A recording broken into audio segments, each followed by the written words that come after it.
Next நேயர்கள் நண்பர்கள் அனைவருக்கும் யோக பிரபாவின் அன்பான வணக்கங்கள். இந்த பதிவில் நம்ம எதை பற்றி பார்க்க போகிறோம் அப்படின்னா, ஜூலை மாத ராசி பலன்கள். மாத ராசியை பொறுத்தளவு நம்ம யாரை வச்சு நம்ம கணிக்கிறோம் அப்படின்னா, சூரிய பகவான் வச்சு தான்.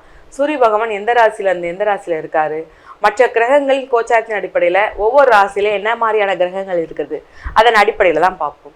முதல்ல பார்த்தீங்கன்னா சூரிய பகவான் மிதுன ராசியில் இருக்கார். அதாவது இந்த மாத தொடக்கத்துல இருந்து 16ஆம் தேதி வரைக்கும் மிதுன ராசியில் இருக்கிற சூரிய பகவான் 17ஆம் தேதிக்கு அப்புறம் கடகராசிக்கு போறாரு. சரிங்களா?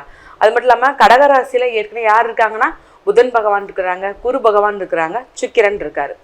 மேலும் இந்த சுக்கிரன் 4ஆம் தேதி சிம்ம ராசிக்கு போறாரு. அந்த சிம்ம ராசியில தான் கேது இருக்காரு. ஓகேங்களா? இதே இது புதன் பகவான் வக்ரகதியாகி 8ஆம் தேதி மிதுன ராசிக்கு போறாரு, அவருடைய சொந்த வீட்டுக்கு. மேலும் பார்த்தீங்கன்னா இவங்களுடைய கும்பராசியில ராகு பகவான் இருக்கிறாங்க, மீனத்துல சனி பகவான் இருக்கிறாங்க, மேசத்துல யாரும் இல்லை. ஆனா செவ்வாய் எங்க இருக்கிறாருன்னா ரிஷபத்துல இருக்காரு. இந்த மாதிரியான கிரகங்களின் கோச்சார அடிப்படையில இந்த மாதத்துல என்ன மாதிரியான ஒரு நல்ல பலன்களையும் மாற்றத்தையும் கொண்டு வருதுன்னு உங்க ராசியின் அடிப்படையில நம்ம பார்த்துடலாம். இது எல்லாமே ஒரு பொது பலன்கள் மட்டும்தான். உங்களுடைய ராசிக்கு உங்களுடைய பிறந்த தேதி வச்சு தனிப்பட்ட முறையில் உங்களுக்கு ஜாதக ஆலோசனை தேவைன்னு நீங்கள் நினச்சிங்கன்னா கீழே உள்ள வாட்ஸ்அப் நம்பருக்கு மெசேஜ் பண்ணி இல்லை கால் பண்ணி அப்பாயின்மெண்ட் புக் பண்ணிக்கோங்க. அதன்படி உங்களுக்கு அதற்குண்டான ஜாதக ஆலோசனை உங்களுக்கு சொல்லப்படும். இது எங்களுக்கு ஜாதகமே இல்லை, பிறந்த தேதி நேரம் எதுவுமே எனக்கு தெரியாது, என்ன பண்ணலாம் நாங்கள் அப்படின்னு சொல்லி கேட்குறவங்களுக்கு பிரசனத்தின் அடிப்படையில் நம்ம ஜாதகம் பார்த்து சொல்லப்படும். பிரசனம் பார்த்தீங்கன்னா டைரக்ட் ஆர்டர் வச்சும் பார்க்கலாம். நீங்கள் என்ன கேள்வி கேட்குறீங்களோ அந்த கேள்வியான நேரத்தை வச்சும் அதுக்குண்டான பலன் கண்டிப்பாக சொல்லப்படும். ஸோ உங்களுடைய கேள்விகள் சந்தேகங்கள் அனைத்துக்குமே தெளிவான பதில் உங்களுக்கு கொடுக்கப்படும். ஸோ கீழே உள்ள நம்பர் வாட்ஸ்அப் பண்ணி கால் பண்ணி அப்பாயின்மெண்ட் புக் பண்ணிக்கோங்க. தெளிவான உங்களுடைய ஜாதக பலன் கேட்டு தெரிஞ்சுக்கோங்க. வாழ்க வளமுடன். மகர ராசி நேயர்களுக்கான இந்த ஜூலை மாத ராசி பலன்கள். பொதுவாக அந்த மகர ராசிக்காரங்களில் நீங்கள் எப்போ இருக்குங்கன்னா, நிறைய போராட்டத்தையும் நிறைய அவமானத்தையும் சந்திச்சாச்சு. இவ்வளோ போராட்டங்கள் சந்தித்தாலும் இன்னும் போராட்டங்களோட வாழ்க்கை தான் உங்களுடைய வாழ்க்கை ஓடிக்கிட்டே இருக்குது. ஏன்னா ஒவ்வொரு நாளும் விடியும் போதுமேவும் இன்னைக்கு இந்த போராட்டமா, சரி ஓகே பார்த்துக்கலாங்கிற ஒரு பாசிட்டிவ் மைண்டே உங்களுக்கு வந்துருச்சு. அதே மாதிரி அந்த போராட்டங்களை ரொம்ப சந்தோஷமாக எதிர்கொள்வீங்க, அதை முறியடிக்கவும் செய்வீங்க. அப்படிப்பட்ட உங்களுக்கு இந்த ஜூலை மாதம் புதிய முயற்சிகள் எல்லாமே சாதகமாக உங்களுக்கு சாதகமாக முடியக்கூடிய அமைப்பு. ஒரு வேலையாக இருந்தாலும் சரி, நான் எனக்கு இந்த வேலை பிடிக்கல, நான் புதிய வேலைக்கு ட்ரை பண்ணுறேன், நிச்சயமாக கிடைக்கும். ஒரு தொழில் பண்ணிக்கிறீங்க, நான் இதே தொழிலை விரிவுபடுத்தணும்னு நினைக்கிறேன் அப்படிங்கிறது இல்லாமல் நான் புதுசாக 2வது தொழில் தொடங்கலான்னு நினைக்கிறேன், புதிய தொழிலாக தொடங்கலான்னு நினைக்கிறேன்னு சொல்லும்போது நிச்சயமாக அது உங்களுக்கு சாதகமாக முடிந்து அதன் மூலமாக நிறைய வருமானமும் பேரும் புகழும் வரதுக்குண்டான அமைப்பு நிச்சயமாகவே இருக்குது. காரிய அனுகூலம் கண்டிப்பாக உண்டாகும். எந்த ஒரு காரியம் எடுத்தாலும் அது நீங்கள் என்ன ஒரு செயல் பண்ணணும்னு நினச்சாலும் அதுக்குண்டான அனுகூலமாக தான் நிச்சயமாக அது நடக்கும். அடுத்து பார்த்தீங்கன்னா தந்தையாரின் உடல்நலத்தில் கொஞ்சம் கவனம் தேவை. தந்தையாருக்கு லைட்டாக ஏதாவது உடல்நல பிரச்சனை இருந்தாலும் அலட்சிய போக்காக இல்லாமல் மருத்துவ ஆலோசனை எடுக்கிறது ரொம்பவே சிறந்தது. நிச்சயமாக பண்ணுங்கள். வேறு பெரிய பாதிப்புகள் எதுவுமே கிடையாது. மேலும் உங்களுடைய முயற்சிகளுக்கு யாருமே உங்களுக்கு சப்போர்ட்டுக்கு தேவையில்லை. நான் சுயமாக தான் எந்த ஒரு முயற்சியுமே இருப்பேன். நான் சுயமாக இருக்கணும்னு ஆசைப்பட்றேன், மற்றவங்களை விட என்னால் நானே செதுக்கணும்னு நினைக்கிறேன்னு சொல்லி உங்களுடைய ஒவ்வொரு விஷயத்தையுமே உங்களை நீங்களே செதுக்க நினைப்பீங்க. அந்த மாதிரி தான் நீங்கள் செதுக்கிக்கிட்டு வாரீங்க. உங்களால் முடியாது, உங்களால் பண்ண முடியாதுன்னு சொன்னவங்களுக்கு மத்தியில் என்னால் மட்டும்தான் பண்ண முடியும், நான் கண்டிப்பாக என்னால் பண்ண முடியும்னு சொல்லி நிற்கிற அந்த தைரியம் எப்போவுமே உங்களை விட்டு போகாது.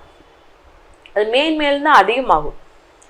ரொம்பவே இறக்க குணமுள்ளவங்க நீங்கள், ரொம்ப கஷ்டப்படுறவங்களாம் உங்களால் தாங்கவே முடியாது. ஆனால் நீங்கள் நிறைய ஏமாற்றத்தை சந்திச்சிட்டீங்க, நிறைய துரோகத்தை சந்திச்சிட்டீங்க. அந்த ஏமாற்றம் துரோகம்லாம் பார்த்தீங்கன்னா நிறைய பண இழப்பு, உறவுகள் இழப்பெல்லாம் பார்த்துட்டீங்க. ஆனாலும் எந்த ஒரு இடத்துலையுமே மனதளவில் வெக்ஸாகவே இல்லை.